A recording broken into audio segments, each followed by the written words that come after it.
இந்த புறம்போக்குகளுக்கு எது புறம்போக்குன்னு தெரியாது, எது பட்டானாலும் ஓட வைக்கிறதுல இருக்கிறீங்க. எல்லாரும் வெளிநாடு போகணும், வெளிநாடு போகணும். நீங்க இங்க இருக்கணுமா?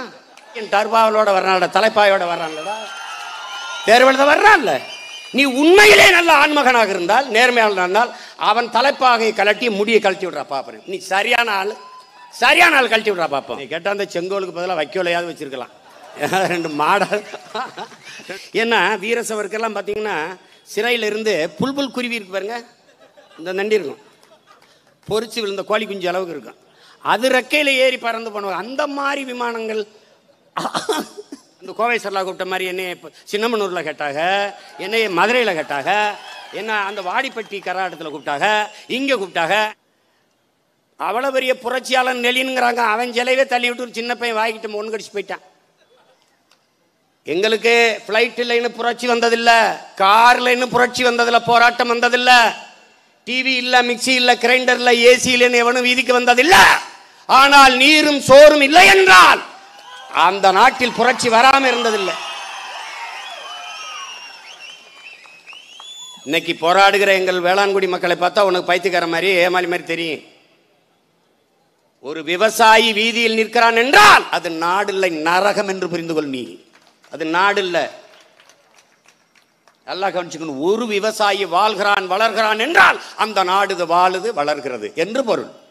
ஒரு நாட்டில் விவசாயி வாழ முடியாமல் தற்கொலை செய்து கொண்டு சாகிறான் என்றால் அது நாடு இல்லை, சுடுகாடு என்று பொருள்.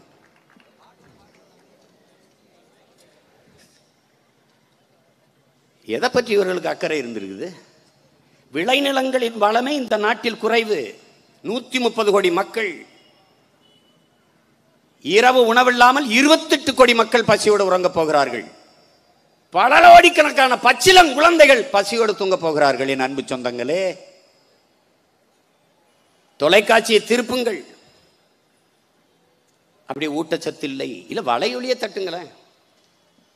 குழந்தைகளை அப்படியே சோர்ந்து போய் பூஞ்சை நோய்பட்டு சத்தில்லாத எலும்புந்தோலுமான குழந்தைகளை தோளில் கிடத்தி கொண்டு தாய்மார்கள் தந்தைமார்கள் அழுவதை பாருங்கள். உங்கள் குழந்தைகளைப் போல எங்கள் குழந்தையும் ஊட்டமாக வளர உங்கள் சம்பளத்தில் ஒரு 500 ரூபாய் அனுப்பி வையுங்கள் என்று தொண்டு நிறுவனங்கள் கையேந்துவதை பாருங்கள். அப்ப குழந்தைகள் நல பணம், அந்த சில்ட்ரன்ஸ் வெல்ஃபேர் ஃபண்டுன்னு ஒதுக்குறீங்களா? அது எங்க? பல ஆயிரம் கோடி ஒதுக்குறீங்களா? இது எங்க? அப்படி கேள்வி கேட்டால் நீங்க இன்னொரு தடவை சொல்லுங்க, ஒதுக்கீடு. அதான் நீங்க ஒதுக்கிட்டோம். நாங்க அளிப்போம்னு சொல்லலையே, வழங்குவோம்னு சொல்லலையே. எங்க அந்த பணம்? நாட்டின் எதிர்காலம் என்பது அந்த பிஞ்சு குழந்தைகள் தானே. நாட்டின் வளம் என்பதே அவர்கள் தானே. அவர்களை பட்டினி போட்டுட்டு என்ன வளர்ச்சி பத்தி பேசிட்டு இருக்கிற நீ? சரி, முதல்ல வா, வளர்ச்சினா என்னன்னு பேசுவோம் வா.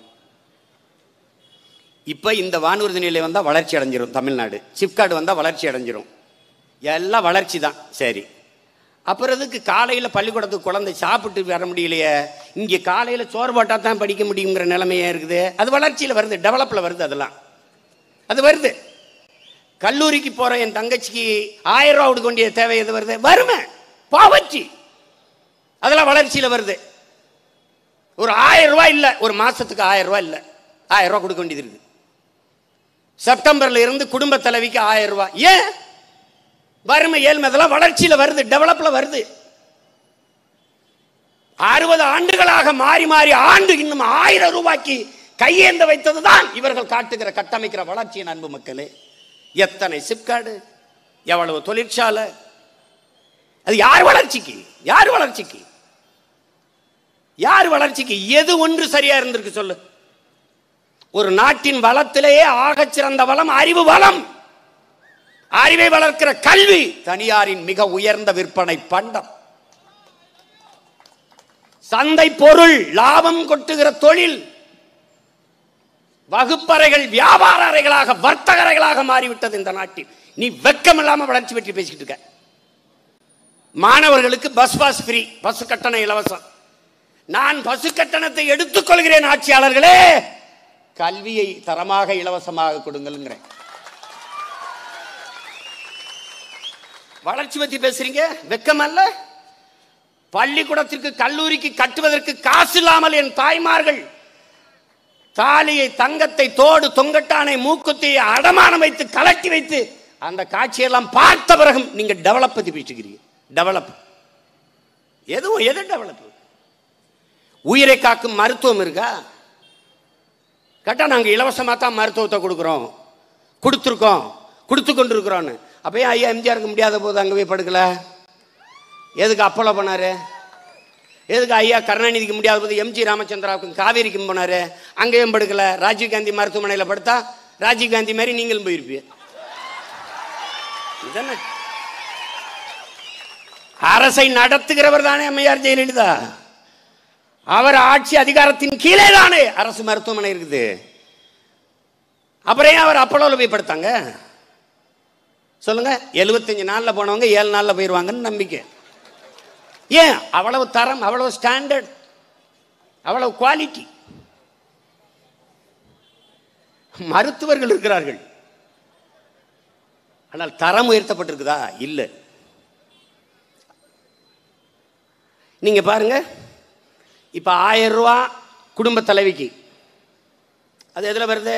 அது வளர்ச்சியில் வருது. கல்லூரிக்கு போற நம்ம தங்கச்சிகளுக்கு 1000 ரூபா, அக்காவுக்கு ஒரு 1000 ரூபா கொடுத்துட்றாங்க. சரி, இதெல்லாம் வளர்ச்சியில் வருது. மிக்சி, கிரைண்டரு இதெல்லாம் இலவசமாக வந்துடுது. மடிக்கணினி, சைக்கிள் எல்லாம் இலவசமாக வந்துடுது. இப்போ இந்த 1000 ரூபா குடும்ப தலைவிக்கு போகுது. ஆனால் தண்ணீர், ஆவின் இருக்குல்ல, ஆவின் பால் விற்பனை இருக்குல்ல, அதோடு சேர்த்து தண்ணீர் அரசு விற்பனைக்கு கொண்டு வருது. தண்ணீர் ஒரு குடும்பத்துக்கு மாதம் 5000 ரூபாய்க்கு தண்ணி வாங்குறான். நீ 1000 ரூபாய் கொடுத்துட்டு தண்ணியை வைப்பேங்கிற. நீ என்ன செய்ய? 1000 ரூபாய் நீ வச்சுக்க, தண்ணி இலவசமாக தாண்டுற. தூய தண்ணீரை தன் நாட்டு குடிமக்களுக்கு குடிக்கும். தவிச்ச வாய்க்கு தண்ணி கொடுக்க முடியாத அரசு இருந்தா என்ன, செத்தா என்ன? அது அரசு இல்ல, தரிசு. தண்ணீர் உலக உயிர்களின் உடைமை. அதை விற்பனைக்கு கொண்டு வந்தது யார்? அறிவை வளர்க்கும் கல்வி, உயிரை காக்கும் மருத்துவம், உலக உயிர்களின் உயிராகாரமா இருக்கிற நீர், இதை மிக உயர்ந்த சந்தை பொருளாக மாற்றிய நாடு இல்லை, அது நரகம். நீங்க வளர்ச்சி பத்தி பேசுறீங்க. இங்கே கூடியிருக்கிற என் அன்பு சொந்தங்கள்கிட்ட கேட்கிறேன், இந்த நாட்டின் குடிமக்கள் நீங்கள், இது என்னுடையது என்று சொல்லிக்கொள்ள ஒன்று சொல்லுங்கள். ஏர்போர்ட், அதானி போர்ட், ஃப்ளைட் இருக்கா? இல்லை. ட்ரெயின், ஒரு விபத்து நடந்தது ஒடிசால, உடனே இதை தனியாருக்கு கொடுத்தா தான் சரியாக நடக்கும். அதை நான் ஏற்கிறேன். இப்ப நீட்டு தேர்வை யார் நடத்துறது? இந்தியாவில் தரமான மருத்துவர்களை உருவாக்குவதற்கு அமெரிக்காவில் இருக்கிற ப்ரோமெட்ரிக்ங்கிற நிறுவனத்திற்கு என்ன வேண்டுதல்? அவனுக்கு எதுக்கு ஒப்பந்தம் கொடுத்த? எதுக்கு கொடுத்த? நீட்டு தேர்வை அவன் நடத்துறான். இதெல்லாம் வளர்ச்சி. நல்லா சிந்திங்க. தேர்வு எழுத போகிற போது பிள்ளைகளின் மனநிலை என்னவா இருக்கணும்னு நினைக்கிறீங்க நீங்க? எப்படி இருக்கணும்? ஆனால் தேர்வு நிலை, அந்த தேர்வு எழுத போற அந்த அரங்குக்குள்ளே நுழையும் போது நம் தங்கையும் தம்பிகளும் படுற பாட பாருங்க. தலைமுடியை விரிச்சு விடணும், 1/4 கிராம் கூட இல்லாத மூக்குத்தியை கலட்டணும். ஏன்னா அதுக்குள்ள விட்டு கொண்டு போயிருவாங்கிறான். இதை நம்ப சொல்றான். இந்த மூக்குத்திக்குள்ள விட்டு கொண்டு போயிருவாங்க, தோடுக்குள்ள கொண்டு போயிருவாங்க. ஒருவேளை சுடிதார் இதுவரைக்கும் கை இருந்தா இங்க நறுக்கிடுவான். தலைமுடியை விரிச்சு விடணும். இதை விட கொடுமை உள்ளாடைகளை கலட்டி தேர்வு அரங்கத்துக்குள்ள அனுப்புனது. இது எந்த மாநிலத்தில் நடந்திருக்கு? இந்த மனநிலையில போய் என் தங்கச்சி தம்பிகள் எந்த மாதிரி தேர்வு எழுதுவார்கள் என்று நீங்க சொல்லுங்க. ஆனால் நீ சரியான அப்பனாத்தாளுக்கு பிறந்தவன், சீக்கியன் டர்பாவலோட வர்றான்ல, தலைப்பாயோட வர்றான்லடா, தேர்வு எழுத வர்றான்ல. நீ உண்மையிலே நல்ல ஆண்மகனாக இருந்தால், நேர்மையாளனால், அவன் தலைப்பாகை கலட்டி முடியை கழட்டி விடுறா பாப்பேன். நீ சரியான ஆள் கழட்டி விடுறா பாப்போம். தொலைச்சு போடுவேன். ஏன்னா கத்தியோட தான் தேர்வுக்குள்ளே வருவான். சிரிக்காத. நான் சீக்கியனுக்கு ரொம்ப சொந்தக்காரன், நெருங்கிய சொந்தம். அவன் என் முன்னாடி வந்து குதிச்சு வாழை வீசி சுத்துவான். எங்க ஆளுகள்லாம், அண்ணன் நம்மளும் இப்படி ஏதாவது ஒன்று வச்சுக்கிட்டு சுத்தணும்னே. இப்ப சுத்தன உள்ளதுக்கு போடுவாங்க, வந்து சுத்துவோம் பேசாம இருக்கும். கொடுமை. இதெல்லாம் வளர்ச்சி. தொடர் வேண்டிய தனியார் கொடுத்துடணும். நம்ம என்ன சொல்றோம்? நீட்டு தேர்வே ஒன்னால நடத்த முடியல, தரமா அமெரிக்காவுடைய ப்ரோமெட்ரிக் அந்த நிறுவனம் தான் நடத்தும்னா, தேர்தல் ஆணையத்தையும் தனியாக கொடுத்துரு, நல்லா தேர்தல் நடத்திடும்ல. கொடுத்துரு. அப்படியே பாராளுமன்றத்தையும் கொடுத்து கட்டி விட்டுருங்க. என்னை கேட்டால் அந்த செங்கோலுக்கு பதிலாக வைக்கோலையாவது வச்சிருக்கலாம். ரெண்டு மாடாவது வந்து பசியார தின்ட்டு போயிருக்கு. கால கொடுமை கொடுமை கொடுமை. அதில் 2 பேர் கிளப்பி விட்டான். அந்த செங்கோலை கையில் பிடிச்சி வந்தால் தொடர் வண்டி விபத்தாகி பல பேர் செத்து போயிட்டாங்க. இதை நீங்கள் எண்ணற்ற நாடுகளில் வந்து இப்போ தம்பி நாங்கள் வரும்போது பார்த்துருந்தோம். 20 ஏக்கரில் சைனாவில் செங்காயின்னு ஒரு இடத்துல ஒரு விண்ணுறுதி நிலையம் இருக்குது. ஒரு பெரிய விண்ணுறுதி இருக்குது. ஆனால் 20 ஏக்கரில் ஒரு விண்ணுறுதி நிலையம் இருக்குது. அதில் ஆண்டு ஒன்றுக்கு 3,11,00,000 பேர் பயணிக்கிறான். 20 ஏக்கரில். லண்டனில் ஹீத்ரோ அந்த வானூர்தி நிலையத்தில் ஆண்டு ஒன்றுக்கு 8 லட்சம் பேர் பயணிக்கிறாங்க. ஆனால் 3033 ஏக்கரில் தான் அது கட்டப்பட்டிருக்கு. இப்போ நீங்கள் ஒன்று நீங்கள் கவனிங்க. இந்த மீனம்பாக்கம் ஏர்போர்ட் இருக்குல்ல, வானூர்தி நிலையம் இருக்குல்ல, அதுக்கு இந்த 1321 ஏக்கரை யார் கொடுத்தது? மக்கள். நாங்கள் தான் கொடுத்தோம். தேவை இருந்தது கொடுத்தோம். இது தேவையில்லை தடுக்கிறோம். இவ்வளோதான் இங்கே இருக்க பிரச்சனை. இது தேவையில்லைன்னு நினைக்கிறோம் தடுக்கிறோம். இந்த நீங்கள் சொல்கிற 2050க்கு பிறகு ஒருவேளை வளர்ச்சி இல்லை, அது இல்லை, இது இல்லை, இன்னும் எங்களுக்கு தேவைப்பட்டா நாங்களே கொடுக்குறோம். நாங்களே கொடுக்குறோம். 12 ஏரி அதில் நாசமாக போகிறது. 12 ஏரி, 17 குளங்கள், 11 குட்டைகள், 5 தாங்கல்கள் எல்லாம் நீர்நிலைகளை வந்து ஆக்கிரமித்து வீடு கட்டிட்டார்கள் மக்கள் என்று சொல்லுகிற அரசு, ஓடி ஓடி போய் தேடி போய் இடித்து மக்களை வெளியேற்றுகிற அரசு, இது மக்களின் வாழ்விடங்களை, விளைநிலங்களை, நீர்த்தேக்கங்களை ஆக்கிரமிப்பதை எப்படி ஏற்பது? அதனால தான் நாங்கள் விரட்டி அடிக்கிறோம், நாங்கள் தடுக்க நினைக்கிறோம். இவர்கள் ஆக்கிரமிச்சால் அது ஆக்கிரமிப்பு இல்லை. கடலுக்குள்ள பேனா வைக்கிறது கடல் ஆக்கிரமிப்பு இல்லையா? அப்ப நீங்க என் மக்களின் வாழ்விடங்களை, வீடுகளை இடிச்சது போல நாங்க இடிச்சா குற்றமா? இப்ப இடிச்சா குற்றம், ஆட்சிக்கு வந்து இடிச்சா சட்டம். அவ்வளவுதான் அவ்வளவுதான் அவ்வளவுதான். இந்த அது அம்மா மகுவா மைத்ரா கூட கேட்டாங்க, சொந்தமா ஒரு பிளைட்டு கூட கிடையாது, அதுக்கு எதுக்கு வானூர்தி போக்குவரத்து அமைச்சகம், அதுக்கு ஒரு தெண்ட சம்பளம்? கலைச்சு விடு. எதுக்கு? உக்ரைனில் போர், ரஷ்யாவுக்கும் உக்ரைனுக்கும் போர். படிக்க போன நம்ம பிள்ளைகள் சிக்கி கொண்டார்கள். அங்கே கிடந்து பல நாட்கள் கதறி கொண்டிருக்கிறார்கள். படங்களை வாங்கும்போது பார்க்கும்போது நமக்கு பதட்டமாக இருக்குது, அவங்க பேசி எழுப்பின காணொலிகளாம். ஆனால் இங்கே இருந்து நம் நாட்டு வானூர்தியை அனுப்பி அங்கே படிக்க சென்ற, அங்கே வேலைக்கு சென்ற நம் மக்களை பாதுகாப்பாக திருப்பி இந்த நாட்டுக்கு கொண்டு வர முடியவில்லை என் உடன் பிறந்தார்களே. காரணம், சொந்தமாக ஒரு வானூர்தி இல்லை. ஒன்னே ஒன்று இருந்தது, ஏர் இந்தியா, இந்தியன் ஏர்லைன்ஸு. அதை யார்கிட்ட இருந்து வாங்கினாங்க? டாட்டாட்ட. திருப்பி யார்கிட்ட கொடுத்தாங்க? அவர்கிட்ட. இவர்கள் இந்த விமானத்தெல்லாம் பற்றி கவலைப்பட மாட்டாங்க. புஷ்பக விமானம் தான் அவங்களுக்கு. அதான் ஏன்னா வீரசவருக்கெல்லாம் பார்த்தீங்கன்னா சிறையில் இருந்து புல்புல் குருவி இருக்கு பாருங்க, இந்த நண்டி இருக்கும், பொறிச்சு விழுந்த கோழி குஞ்சு அளவுக்கு இருக்கும், அது ரெக்கையில் ஏறி பறந்து போனவங்க. அந்த மாதிரி விமானங்கள். ஐயோ ஐயோ, இந்த பைத்தியக்கார பயில்கிட்ட நம்ம சிக்கிக்கிட்டு படுற பாடு இருக்கு அப்பா, பெரும்பாடாக இருக்கு. வளர்ச்சி என்றால் ஒரு நாடு தன் நாட்டு குடிகளுக்கு, பிள்ளைகளுக்கு தரமான, சரியான, சமமான கல்வியை கொடுக்க அதை நோக்கி நகர்கிறது, அதை நோக்கி செயல்படுகிறதுனா அது வளர்ச்சி, அதை நோக்கி போகுதுன்னு அர்த்தம். உயிரை காக்கும் மருத்துவத்தை ஆக தரமாக தன் நாட்டு குடிகளுக்கு, ஏழை பணக்காரன் என்று பாகுபாடின்றி இந்த நாட்டின் முதல் குடிமகனுக்கு என்ன மருத்துவம் கிடைக்குமோ அது கடைகோடி குடிமகனுக்கும் கிடைக்கிற ஒரு வாய்ப்பை ஏற்படுத்துவதற்கு முயற்சிக்குது என்றால் அது டெவலப், அது வளர்ச்சி. சாலைக்கு பேர் தேசிய நெடுஞ்சாலை, ஆனால் 50 கிலோமீட்டருக்கு 50 ரூபா கப்பம் கட்டணும், வசூலிக்கிறவன் தனியார் முதலாளி. இது யார் காசு? யார் காசுல சாலை போட்டீர்கள்? மோட்டர் பைக்குக்கு ரோடு டாக்ஸ், ஸ்கூட்டருக்கு ரோடு டாக்ஸ், ஆட்டோக்கு ரோடு டாக்ஸ், லாரிக்கு ரோடு டாக்ஸ், கார் வாங்க மகிழ்வுந்து எல்லாத்துக்கும் ரோடு வரி, சாலை வரி இருக்கிறது.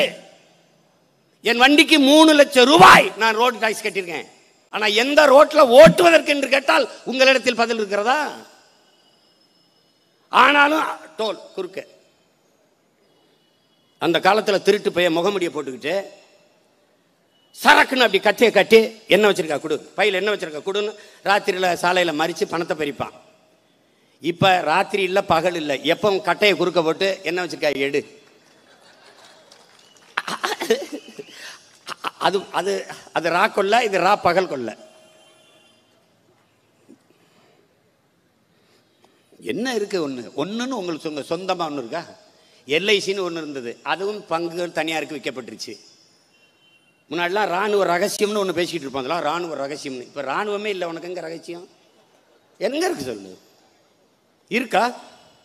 முதல்ல சீருடையை தனியார் கொடுத்தாங்க, அப்புறம் அங்கே சாப்பாடு போடுற கேண்டீனை தனியார் கொடுத்தாங்க, அப்புறம் நெஞ்சு கவசம், அப்புறம் துப்பாக்கி தயாரிப்பது, தோட்டா, எல்லாமே பிரைவேட்டைசேஷன். பாதுகாப்பு கருவிகள் உற்பத்தி செய்வதில் முழுக்க முழுக்க அந்நிய முதலீடு. அப்புறம் என்ன உனக்கு பாதுகாப்பு இருக்கும்? என்ன உனக்கு ரகசியம் இருக்கும்? பீரங்கி எங்க வாங்குற? இஸ்ரேல்ல. எங்க வாங்குற? பிரான்ஸ்ல போய் நீ ரபேல் விமானம் வாங்கிட்டு வர்ற, போர் விமானம் வாங்கிட்டு வர்ற, அதுல 200 கோடி ஊழல். பிரான்ஸில் போர் விமானம், அமெரிக்காவில் துப்பாக்கி, ரஷ்யாவில் தோட்டா, இஸ்ரேலில் பீரங்கி, இதையெல்லாம் அப்படி ஒவ்வொரு நாடாக பிச்சை எடுத்து வாங்கிட்டு வந்து எந்த நாட்டோட சண்டை போட்டு என்னை காப்பாற்ற போகிற? மொட்டை கத்தினாலும் சொந்த கத்தியாக இருக்கணும் ராஜா. அடுத்த வீட்டில் அருவா கம்பலை வாங்கிட்டு வந்துச்சுட்டு அவனுக்கு நமக்கும் சண்டைனா எப்படி? இது ரபேல் போர் விமானம் வாங்கினதில் ஊழல். அந்த ஃபைல் எங்க, அந்த கோப்புகள் எங்கன்னு உச்சநீதிமன்றம் கேட்குது. அந்த கோப்புகள் காணாமல் போயிடுச்சு, ஃபைல் காணாமல் போயிடுச்சுன்னு நாட்டின் பாதுகாப்புத்துறை அமைச்சகம் சொல்லுது. ஒரு அற்ப ஃபைலை பாதுகாக்க முடியாத நாடு இந்த நாட்டு மக்களை பாதுகாக்கணும்னு எப்படி நம்புறது? கேட்டா டெவலப்பு, வளர்ச்சி. ஏர்போர்ட் வந்துருச்சுன்னா வளர்ந்துருமா? இப்போ இருக்கிற ஏர்போர்ட்டில் என்ன வளர்ந்துருக்கு காட்டு, என்ன வளர்ந்துருக்கு காட்டு. இலவச அரிசி போடணும், தீபாவளி பொங்கலுக்கு இனாம் கொடுக்கணும், போனஸ் கொடுக்கணும், அதான் அரை கிலோ வெல்லம், 1 முளை கரும்பு, அரிசி. அது வெல்லம் குஜராத்தில் போய் ஆர்டர் பண்ணி வாங்கிட்டு வந்து அவ்வளவு பூச்சி பிடிச்சி உருகி ஓடுது. அதை கேட்டால் அமைச்சர்கள் சொல்கிறாங்க, எப்படி நீங்கள் அடுப்பில் போட்டு உருக்கத்தானே போகிறீங்க, அதை அந்த வேலை உங்களுக்கு மிச்சமாகட்டும், நாங்களே உருக்கிட்டோம். அது அது ஒரு கொடுமை தான், அது ஒரு கொடுமை தான். இலவச வேட்டி சேலை முந்திரி பருப்பு எதுக்கு? எங்கள் மாமா தான் எழுதுனாங்க. நாங்கள் அடித்த கொள்ளையை நீங்கள் கேள்வி கேட்காம இருக்குன்னா அதுக்கு. அந்த மாதிரி இது ஒரு கொடுமை நிகழ்ந்துருச்சு. அதனால வளர்ச்சினா எது வளர்ச்சின்னு இருக்குது? வளங்களை அழித்து நிலங்களை அழித்து, அது ஒரே ஒரு முழக்கத்தான் நமக்கு. ஏர் ஓட்டு நிலத்தில் ஏர்போர்ட்டு எதுக்கு? அதுதான் நம்ம கேட்குறது.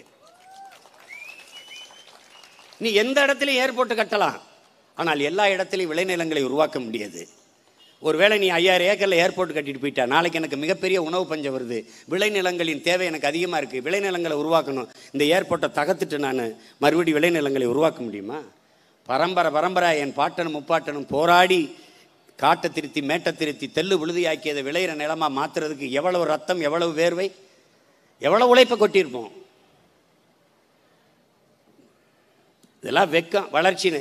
ரோடு போட்டுக்கிட்டு போகிறாங்க. என் உடன் பிறந்தார்களே, வலையொலியில் இருக்குது பாருங்க, ரோடு போட்டுட்டு போயிட்டாங்க. ஒரு தம்பி எழுதியிருக்கான், அன்னை சாலையில் வலிக்கு விழுந்து பார்த்துருப்ப, சாலையே வலிக்கு, ரோடே வலிக்கிட்டு போனதை பாரு அப்படின்றான்.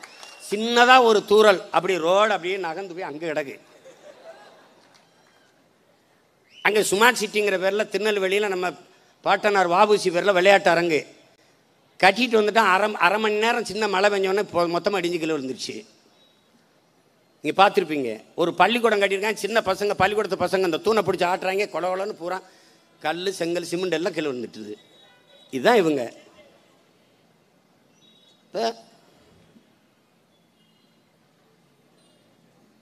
வளர்ச்சி என்றால் எது வளர்ச்சின்னு இருக்குல்ல?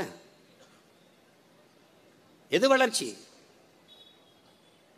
பல ஆயிரம் பள்ளிக்கூடங்களை கட்டி படிக்க வச்சார் காமராஜர். பல இடங்களுக்கு, பாதையே இல்லாத இடங்களுக்கு சாலை போட்டு கொடுத்தார். பல நீர்த்தேக்கங்களை கட்டினார், வெட்டினார், அணைகளை கட்டினார். பல தொழிற்சாலைகளை கொண்டு வந்தார். உங்கள் மாதிரி முதலீட்டுக்கு அங்கே போனேன், இங்கே போனேன், சிங்கப்பூர் போனேன், அரபு நாட்டுக்கு போனேன், ஜப்பான் போனேன். அந்த கோவை சரலா கூப்பிட்ட மாதிரி என்னை சின்னமனூரில் கேட்டாங்க, என்னை மதுரையில் கேட்டாங்க, என்ன அந்த வாடிப்பட்டி கராட்டத்தில் கூப்பிட்டாங்க, இங்கே கூப்பிட்டாங்க, எங்கே கூப்பிட்டாங்க? கொடுமையே கொடுமையே. வளர்ச்சி என்று பேசுகிறீர்கள், வளர்ச்சி வளர்ச்சி என்று பேசுகிறீர்கள். நாங்கள் முதன்மை மாநிலம் என்று பேசுகிறீர்கள், நாங்கள் வளர்ந்து கொண்டிருக்கிறோம் என்று பேசுகிறீர்கள். 6,50,000 கோடி கடன் எப்படி வந்தது வளர்ச்சி அடைஞ்ச நாட்டில்? 6,50,000 கோடி கடன். தொழிலை நாங்கள் அவ்வளோ வளர்ந்துட்டோம், முன்னேறிட்டோம்னா முதலீடுக்கு ஏன் ஊரா நாட்டில் போய் கையெழுந்தணும்? எங்க உங்க முதலீடு? வளர்ந்த நாட்டுக்கு முதலீடு இல்லையா? சொல்லுங்க. இந்த ஏர்போர்ட்ல நம்பிக்கை ஆவணப்படத்தில் சொல்றாம பாருங்க, 10,000 பேர் வாழ்வாதாரத்தை சிதைத்து 600 பேருக்கு வேலை வாய்ப்பு. உலகத்தில் எல்லாரும் மனிதர்கள் செய்கிற தொழிலை செய்யறான், விவசாயி மட்டும்தான் தெய்வத்தின் தொழிலை செய்யறான். ஏனால் பசி வந்தால் 10 பறந்துடும். நீ சொல்லுவ வளர்ச்சி, வானூர்தியில் பறப்பது வளர்ச்சி தான். ஆனால் வானூர்திக்குள்ளே இருப்பவனுக்கும் வயிறு வசிக்கும், தாகம் எடுக்கும். அப்ப தண்ணீரும் ஜோறும் தரையிலிருந்து தான் போகணும். நீ சிப்கார்டு வந்துடும், தொழிற்சாலை வந்துடும், கொண்டாய் தொழிற்சாலை, கார் தொழிற்சாலை, நோக்கியா தொழிற்சாலை கொண்டாந்தீங்க. எங்க நோக்கியோ? எங்க நோக்கியோ? எங்கிட்டோ நோக்கியோ? எங்க நோக்கியோ? சொல்லுங்க எங்க? அதை பத்தி பேசுங்க பார்ப்போம். இவ்வளவு செஞ்ச காமராஜர் சாராயத்தை தான் காசு கொண்டாந்து நிர்வாகத்தை நடத்திட்டு இருந்தாரா? இவ்வளவு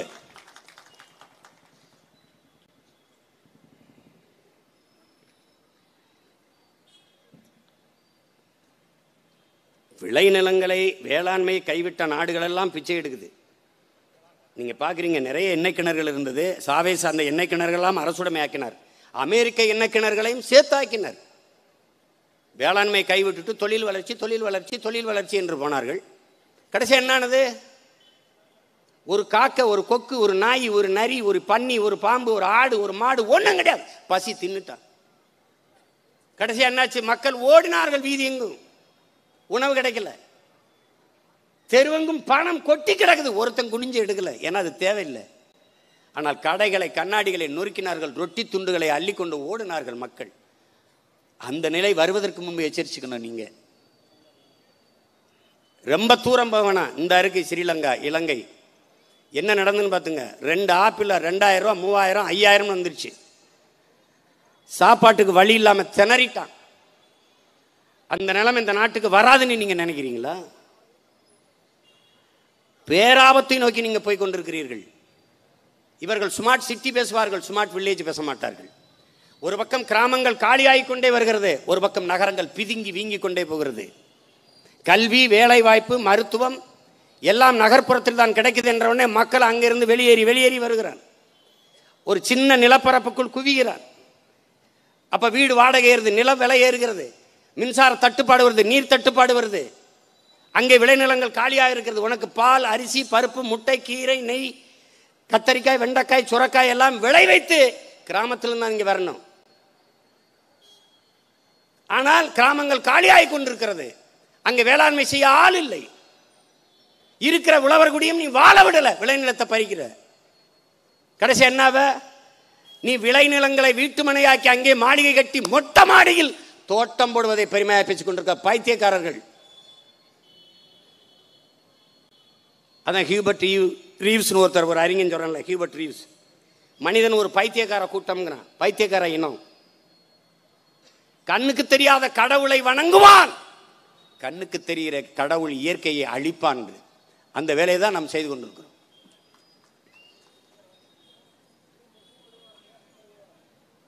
அதனால நாங்கள் இந்த போராட்டத்தை என்னைக்கே எடுக்கணும்னு நினைச்சோம். ஆனால் வெவ்வேறு போராட்டங்கள் எங்களை ஒவ்வொரு பக்கமாக இழுத்து கொண்டு போயிடுச்சு. ஆனால் ஒன்றை என் மக்களுக்கு சொல்லுவேன், ஏகநாபுரத்தை சேர்ந்த என் அன்பு சொந்தங்களுக்கு சொல்வேன். எங்களோட தம்பி சொன்னார் பாருங்க, ஏகநாதபுரம். அது எப்போ பார்த்தாலும் பறவைகள் சத்தம் விட்டு ரீங்காரம் விட்டு கொண்டிருந்ததுனால அது ஏகநாதபுரம், அது ஏகநாபுரம்னு குறியிருச்சு, மருவி வந்துருச்சு. இவங்களுக்கு ஒன்றுதான் நான் சொல்லுவேன், நானும் நாம் தமிழர் பிள்ளைகளும் இருக்கிறவரை, உங்களோடு இருக்கிறவரை அங்கே வானூர்தி நிலையம் வராது. அது மாதிரி 8 வழிச்சாலையும் வராது. இப்போ பேனா வந்தால் அவங்ககிட்ட அதிகாரம் இருக்கேன், இவன்லாம் சொல்லி நம்ம நிப்பாட்டுறதான்னு நிப்பாட்டல. அதே தான் நானும் ஒரு நாள் அதை நிப்பாட்ட மாட்டேன். அது பார்ப்போம். எனக்கு ஒரு வெறி இருக்குல்ல, கடற்கரை தானே, அது எப்படி உங்களை புதைக்கிற கல்லறையாக மாறிச்சு? எப்படி மாறிச்சு? அப்படி என்னத்தை நீங்கள் பண்ணிட்டிய? என்னத்தை பண்ணிட்டிய? அடிமைப்பட்டு கிடந்த நாட்டுக்கு விடுதலைக்காக செக்கிழுத்த என் பாட்டை எங்கே புதைக்கப்பட்டிருக்கான்னு தெரியல, எங்கே புதைக்கப்பட்டிருக்கான்னு தெரியலையே. தூக்கில் தொங்கின எங்கள் முன்னோர்கள்லாம் எங்கே இருக்கு நினைவிடும்? எதுக்கு 2 ஏக்கரில் உங்களுக்கு படுக்கிறதுக்கு? 2 ஏக்கர், இதுவரை 8 ஏக்கர் எடுத்துக்கிட்டு இன்னும் எத்தனை பேர் அங்கே படுத்து கடற்கரை எடுத்துட்டு? நான் ஒரு நாளைக்கு கடற்கரைக்கு போனேன், கல்லறை தானே இருக்கும், கடற்கரை எங்கே இருக்கும்? அவ்வளோ பெரிய புரட்சியாளன் நெலின்ங்கிறாங்க, அவன் சிலைவே தள்ளி விட்டு ஒரு சின்ன பையன் வாங்கிட்டு ஒன்று கடிச்சு போயிட்டான். படம் இருக்கு பாரு, ரஷ்ய புரட்சியாளன் நெலின் சிலை சாஞ்சி கிடக்கும்போது சின்ன பையன் ஒன்று கடிச்சிட்டான் சிலை மேலே. இது எம்மாத்திரம்.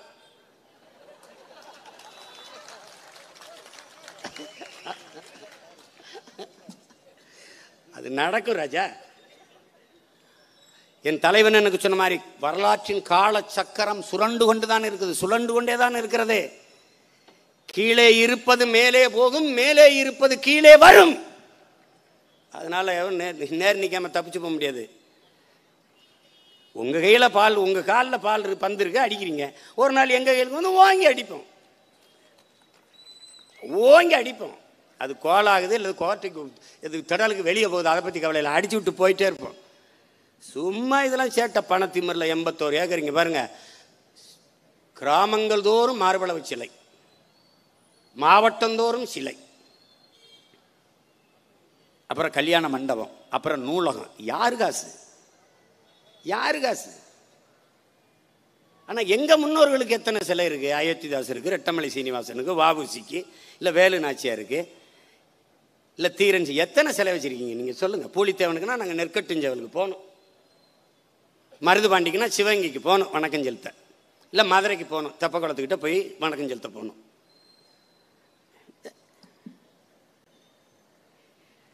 ஏதோ ஒன்று நடக்குது. ஆனால் என் மக்கள் பயப்பட தேவையில்லை, அச்சம் கொள்ளாதீர்கள்.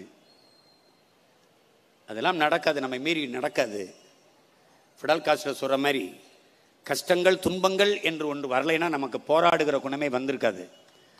புரட்சியாளர் அம்பேத்கர் நமக்கு கற்பிக்கிறதான், இழந்துவிட்ட உரிமைகளை பிச்சை கேட்டு பெற முடியாது, போராடித்தான் பெற்றாக வேண்டும். இது நம்ம நிலம்.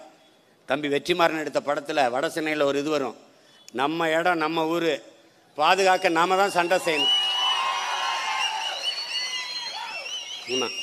அப்படித்தான் எங்கள் தலைவன், இது என் தாய் நிலம், என் தாயின் மடி, இன்னொருத்தன் ஆக்கிரமிக்க விட மாட்டேன், என் உயிரை கொடுத்தாவது போராடி தடுப்பேன் என்று போராடினர். அதுக்கு ஒருத்தர் 2 பேர்ல 50,000 பேருக்கு மேல உயிரை விலையாக கொடுத்துருக்கான். அதனால நம்ம ஒருத்தன் கூட உயிரை கொடுக்க வேண்டியதில்லை. நாங்கள் தமிழர்கள், இது என் தாய் நிலம் என்று உணர்வை கொடுத்து ஒன்றிணைந்து நின்றாலே போதும். நீ ஒன்றும் செய்ய வேண்டாம். இந்த அநீதியை, இந்த துன்பத்தை, இந்த துயரத்தை தொடர்ச்சியாக தருவரனுக்கு வாக்கு செலுத்தி வலிமை சேர்க்காத, விழித்துக்கொள். ஒரே ஒரு ஓட்டு உன் மகனுக்கு போட்டு நீ போய் காலை நீட்டு வீட்டில் படு, மிச்சத்தை நான் பார்த்துக்கிறேன்.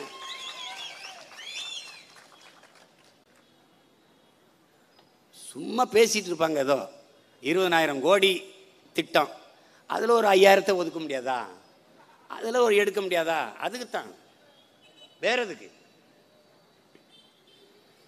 அதனால நாம் கருமையாக போராடி இந்த திட்டத்தை கைவிடும் வரை போராடுவோம். அதில் நீங்கள் கலங்க வேண்டாம். உங்கள் பிள்ளைகள் கடைசி வரை உங்களுக்கு உறுதுணையாக இருப்போம், துணையாக இருப்போம். இதில்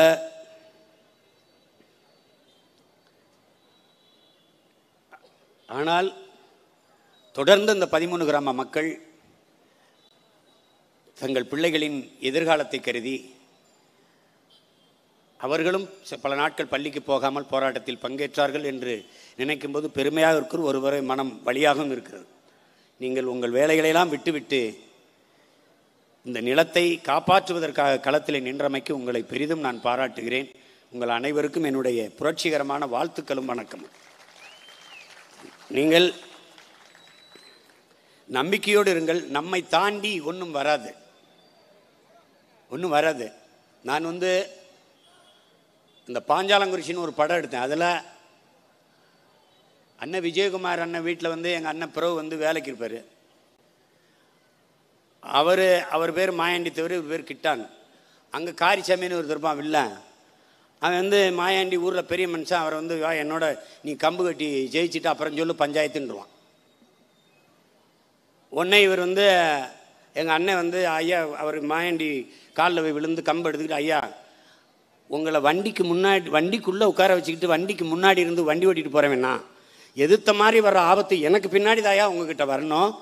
அதனால் நான் காரிசாமியை கம்பு கட்டி ஜெயிக்கிறேன்யா, நீங்கள் என்னை வாழ்த்தி விடுங்கன்னு வாழ்த்து வாங்கிட்டு போவார்.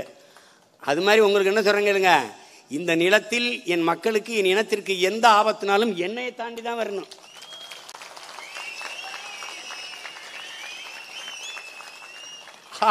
அதில் அவர் கேட்பார் காரிசாமி, டேய் நீ யாரா, நீ இடையில வந்தவைய, நேற்று வந்தவைய, நீ அவருக்கு பாதுகாப்பா, நீ என்னை எதுக்க போறியாடா அப்படின்னு. அவருக்கு திருப்பி பதில் சொல்வார், இங்கே பாருங்க, பிறக்கும் போதே மாட்டுக்கு 2 காது இருக்கு, ஆனால் இடையில தான் 2 கொம்பு வருது. அவ்வளோ பெரிய மாட்டுக்கு இடையில வந்த அந்த கொம்பு தான் பாதுகாப்பு. அதனால சீமா எப்போ வந்தான், அப்போ வந்தா இப்போ வந்தாலும், எப்போ இடையில வந்தாலும் இந்த சீமா தான் பாதுகாப்பு. அவன் சொல்வான், இவெல்லாம் நேற்று வந்த பைய, நாங்கள் 60 வருஷமா நீங்கள் கிழிச்சதுல தான் நாங்கள் வீதியில் நிற்கிறோம். நீங்கள் எனக்கு பிரச்சனை எங்கள் தலைவர் சொன்னது தான், துன்பத்தை தந்தவனுக்கு அது திருப்பி கொடுத்துரு, வழியை தந்தவனுக்கே திருப்பி கொடுத்துருங்க. 60 ஆண்டுகளாக எங்களுக்கு பிரச்சனையை தவிர எதையும் தரல, அந்த பிரச்சனையை ஒரு தடவை திருப்பி உங்களுக்கு தாரோம். கொஞ்ச நாள் வெயிட் அண்ட் சீ. ஆமாம், இதெல்லாம் இந்த நூற்றாண்டில் இவங்க பேசின பகுத்தறிவு என்ன, சமூக நீதி என்ன, முற்போக்கு என்ன. இந்த நூற்றாண்டில் இந்த காலகட்டத்தில் கோயிலில் போய் ஒரு சமூக மக்கள் வழிபட முடியல, பூட்டை போட்டு பூட்டிட்டு போகுது. ஓடா நான் நிற்கிறேன் கும்பிடான்னு சொல்ல முடியல. அதிகாரம் அடித்தட்டு மக்களுக்கு துணை நிற்கிறத விட்டுட்டு பூட்டிட்டு போகுது. அது ஒரு கேள்வி கேட்குது. அப்படி மீறி அவர்களை கோயிலுக்குள்ள கும்பிட விட்டால் அவர்களுக்கு யார் பாதுகாப்புன்னு ஒரு அரசாங்கம் பேசுகிற பேச்சாது. ஒரு அரசாங்கம் இதை சொல்வது அது தோல்வி இல்லையா, கேவலம் இல்லையா? வேங்க வாசலில் போய் ஏங்க பேசலை அப்படின்னு கேளுங்களேன். அப்படிலாம் நம்ம நடவடிக்கை எடுத்துட்டோம்னா அந்த மக்களுக்கு என்ன பாதுகாப்பு இருக்கும்? அரசாங்கம் பேசுதுங்க, இவ்வளவு காவல் படையை வச்சுக்கிட்டு கேவலம். அவங்க என்ன பண்ணுவாங்க, சீமானுக்கு போட்டால் பிஜேபி வந்துடும், சீமானுக்கு போட்டால் பிஜேபி வந்துடும். ஒரு நல்ல ஆண்மகன் வீரன் இருந்தான், நான் இருக்கிற வரை அவன் வர முடியாதுன்னு தானே சொல்லணும். அவன் தானே வீரன், அவன் தானே ஆண்மகன். அவன் வந்துடுவான், கதவை போட்டு சன்னலை போட்டு இல்லை.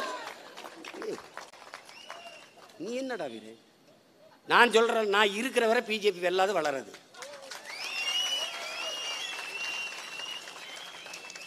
எனக்கு பயந்துக்கிட்டு தான் எல்லா வேலையும் நடக்குது. வேலை தூக்குனது எனக்காகத்தான். ஈழத்தில் ஓடி போய் 13வது சட்ட திருத்தம், அதுவும் நமக்கு தான். இப்போ செங்கோல் அதுக்கு ஓயாம இந்த ராஜராஜ சோழனையே பேசிட்டு இருக்கானே சீமான், அவர் செங்கோலை தூக்கு. அது எங்கள் பாட்டை வச்சிருந்த செங்கோலை உமிடி பங்காரு கடையில் ஆர்டர் பண்ணி வாங்கிட்டு போன அது உமிடி செங்கோல் வேணா, உமிடி பங்காரு செங்கோல் வேணா சொல்லலாம். அதை வச்சுக்கிட்டு இப்படி பார்த்துக்கிறு. நம்ம பைத்தியக்காரங்க இல்லை, அதில் கவனமாக இருக்கணும். ஹிட்லர் வர்றான்ட்டு அங்கே இருக்கிற மருத்துவர்கள்லாம் பைத்தியக்கார ஆஸ்பத்திரிக்கு வர்றாருன்ட்டு எல்லா பைத்தியத்துக்கும் வணக்கம் போட கற்றுக் கொடுத்துட்டாங்க. வணக்கம் அப்படின்னு. ஹிட்லர் வரும்போது எல்லா பைத்தியமும் எழுந்திரிச்சு வணக்கம் போட்டுருச்சு. ஒருத்தன் உட்காந்துருக்கான். ஹிட்லர் நேர கோவத்தில் போய், நீ ஏன் எனக்கு வணக்கம் போடல? சொல்கிறத கேளியா, நான் பைத்தியம் இல்லையா? உண்மையிலே நான் பைத்தியம் இல்லையா? அது மாதிரி நாங்கள் சொல்கிறது கேளியா, உண்மையிலே நாங்கள் பைத்தியம் இல்லையா? அது உங்களை மாதிரி பைத்தியம் கிடையாது. ஐயா, நான்லாம் உங்களுக்கு சொல்கிறேங்களுங்க, இங்கே இந்த நாட்டில் பைத்தியக்காரங்களுக்கு நல்ல பதவி கிடைக்குது. அதனால சீக்கிரம் நீங்கள்லாம் பைத்தியமாயிருங்க, நானும் பைத்தியமாயிருவேன். ஒன்று தான் என் உடன் பிறந்தார்களே, மண்ணையும் மக்களையும் உயிருக்கு மேலாக நேசிக்காத ஒருவனுக்கு மண்ணை ஆளுகிற தகுதி இல்லை. ஆனால் இந்த மண்ணையும் மக்களையும் நம்ம உயிருக்கு மேலாக நேசிக்கிறோம். ஆனால் ஆள்வதற்கான வாய்ப்பை பெறவில்லை ஒழிய ஆள்வதற்கான தகுதியை நாம் பெற்றிருக்கிறோம். அதனால் தைரியமாக இருங்க. நான் சொல்கிறேன், நீங்கள் பயப்படாதீங்க, அச்சப்படாதீங்க. பயந்து என் தாய்மார்கள்லாம் கண்ணீர், நாங்கள் நிறைய கண்ணீரையும் பார்த்துட்டோம், கதறலையும் பார்த்துட்டோம். கண்ணீர் சிந்தாதீங்க, தைரியமாக இருங்க. உங்களுக்கு நல்ல வீரமான பிள்ளைகள், அறிவார்ந்த பிள்ளைகள், போர்க்குணமைக்க பிள்ளைகள் நீங்கள் பெற்றிருக்கிறீங்க. அப்படிலாம் சாதாரணமாக வந்து டப்பு டப்புலாம் தொட்டுட்டு போயிட முடியாது. கவலைப்படாமல் இருங்க. அதுவும் குறிப்பாக ஏகனாபுரம் மக்கள் வந்து தைரியமாக இருங்க. அவர் சொல்கிறாரு, எங்களை பாதுகாங்கள், அதுக்காக தான் நாங்கள் வந்தே இருக்கோம். நீங்கள் கவலையே படாதீங்க, கவலையே படாது. துணிஞ்சிருங்க, தைரியமாக இருங்க, தொடர்ந்து போராடுவோம். ஆனால் பட்டினி கிடப்பது அந்த மாதிரி போராட்டங்களை கைவிடுங்க. ஏன்னா மனித உயிருக்கே மதிப்பளிக்காத அதிகாரங்கள் இவை. நம் பசியை பொருள்படுத்தாது. உடலை வருத்தி கொள்ளாதீர்கள். தொடர்ச்சியாக களத்தில் நின்று முழக்கமிடுங்கள். தொடர் முழக்க போராட்டம், ஆர்ப்பாட்டம், அந்த மாதிரி. இப்போ நம்ம ஒரு கூட்டம் நடத்தலையா, அந்த மாதிரி செய்வோம், தொடர்ச்சியாக செய்வோம். நாங்கள் உண்மையிலே நம்ம கிராமத்தில் தான் நடத்தணும்னு ஆசைப்பட்டேன். நான் அனுமதி தரலை. கையெழுத்து வாங்குறதுக்கே அனுமதி தரலைன்னா பார்த்துக்குறேங்க. ஏன்னா பல ஆயிரக்கணக்கில் லட்சக்கணக்கு 2500 பேர் 3000 பேர் போட்டிருக்காங்கன்னா 2 லட்சம் 3 லட்சம் பேர் போட்டால் அது செய்தி ஆயிடுச்சுன்னா ஒரு சுட்டு செய்திங்க. ஒரு ட்விட்டர் பக்கத்தை முடக்க வேண்டியது இருக்குங்க. ஒரு ட்விட்டர் 4 வரி எழுதி போடுவோன்னா 4 வரி அதை முடக்க வேண்டியிருக்கு. அதில் தேசத்தின் இறையாண்மை ஒருமைப்பாடை காப்பாற்ற வேண்டியிருக்கு. 4 வரி இல்லையா?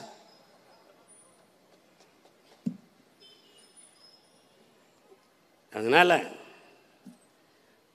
பரந்தூரில் வானூர்தி நிலையம் வராது, அது வராது, அதை விட்டுருங்க. நம்ம கேட்குறதுக்கு பதில் சொல்லிட்டோம். இருக்கிற வானூர்தி நிலையத்தில் என்ன பிரச்சனை சொல்லுங்கள். அது பத்தலைன்னு யாராவது போராடினா அதுக்கப்புறம் நாங்கள் மற்றதை யோசிப்போம். அதனால் அதிலே நாங்கள் பறந்துக்கிறோம். இண்டிக்கோ கூட இன்னும் 2 வண்டிக்கோ கொண்டாந்தீங்கன்னா எங்களுக்கு. இப்போ எனக்கெல்லாம் இங்கே பாருங்கள், தூத்துக்குடி போகிறதுனா காலையில் ஒன்று இருக்குங்க, அதிகாலையில் கிளம்பணும்.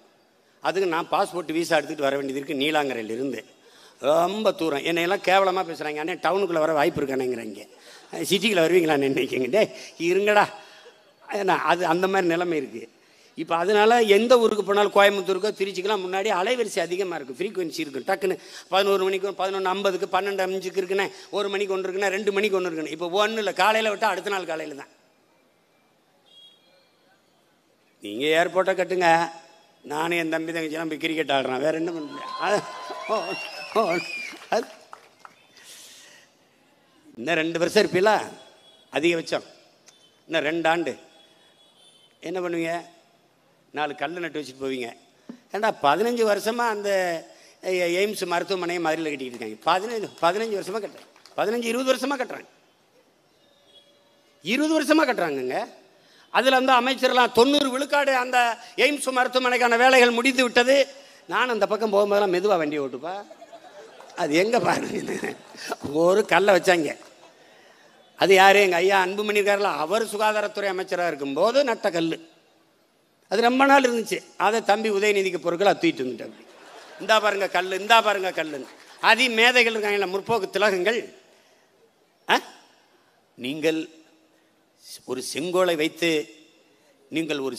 வைத்து எங்களை செங்கோட்டைக்கு அனுப்பிவிட்டீர்கள். என்ன செய்யறது? இன்னும் ஐயா முரசொலி படிப்பார், தேநீர் குடிப்பார், வடை சாப்பிடுவார்னு கொண்டு தினம் வச்சுக்கிட்டேன். இவங்களுடைய பகுத்தறிவும் முற்போக்கும். நம்ம வழிபாட்டு முன்னோர்கள் வழிபாட்டு மரபினர் சிவன் முருகன் கோயிலில் இருந்தோம், மாயோனை வழிபட்டு கொண்டிருந்தோம், குலதெய்வங்களை வழிபட்டு கொண்டிருந்தோம். இதெல்லாம் அறிவு இருக்கிற செய்யலாம், இதெல்லாம் பகுத்தறிவு இருக்கிற செய்யலாம், இதெல்லாம் முட்டாப்பை செய்கிறது, இதெல்லாம் அவன் செய்கிறதுன்னு கூட்டிட்டு வந்துட்டான். பிராமணர்கள் நம்மளை கோயிலுக்குள்ளே வராதேன்ட்டான், நுழையாத தீட்டுன்ட்டான். இவன் கோயிலே தீட்டு போகாதுன்ட்டு வெளியே எடுத்துகிட்டு வந்து கடைசியாக கோயிலிருந்து கூட்டிகிட்டு வந்து வர, சிவன் கோயிலிருந்து நேராக வர, திருச்செந்தூர் பழனியிலிருந்து நேராக வர, இங்கே வர, கடற்கரைக்கு வர, வந்து புதகுழியில் ஐயா ரெண்டாண்ட கட்டை அடித்து பாடிக்கிருக்க, பஜனை பாடியிருக்க. ஏது புதகுழியில் கோயிலிருந்து கூட்டி வந்து சமாதியை கும்பிட விட்டால் தான் பகுத்தறிவு. போ, என்னத்தையோ பண்ணி தொலைங்க. எல்லாத்துக்கும் ஒரு முடிவு கட்டணும், அதுக்கு ஒரு வழி தான் இருக்குது. இன்னும் 6 மாதத்தில் தேர்தல் வரப்போகுது, 24 பாராளுமன்ற தேர்தல்.